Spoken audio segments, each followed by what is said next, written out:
अस्सलाम वालेकुम नाज़रीन व सामीन। आज जो मैं नुस्खा लेकर आया हूँ वो कान के दर्द और कान से पीप बहने के लिए बेहद मुफीद है। लेकिन इससे पहले मैं ये आपको बताना चाहता हूँ कि कान जिस्म का हसास तरीन हिस्सा है।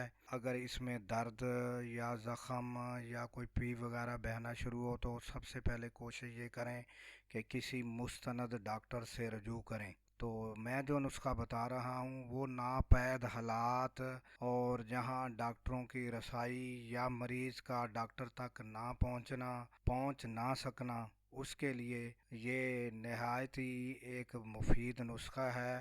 करना ये है कि आपने कीकर के फूल लेकर तकरीबन आधी छटांग कीकर के फूल ले लें और सरसों का तेल छटांग तेल ले लें और आधी छटांग कीकर के फूल ले लें। दोनों को कीकर के फूलों को तेल में इस कदर पकाएं जिस तरह यानी कि प्याज को ब्राउन किया जाता है। इस तरह कीकर के फूलों को ब्राउन करके छान कर रख लें और रोज़ाना कान में 1 से 3 कतरे तक कान में डालें और इंशाल्लाह 2-4 दिन में ही पीप अगर होगी तो वो भी ख़त्म हो जाएगी और कान का दर्द भी ख़त्म हो जाएगा। दुआओं में याद रखिएगा। हो सके तो इस नुस्खे को सवाब की नीयत से शेयर ज़रूर कीजिएगा। अल्लाह हाफिज़।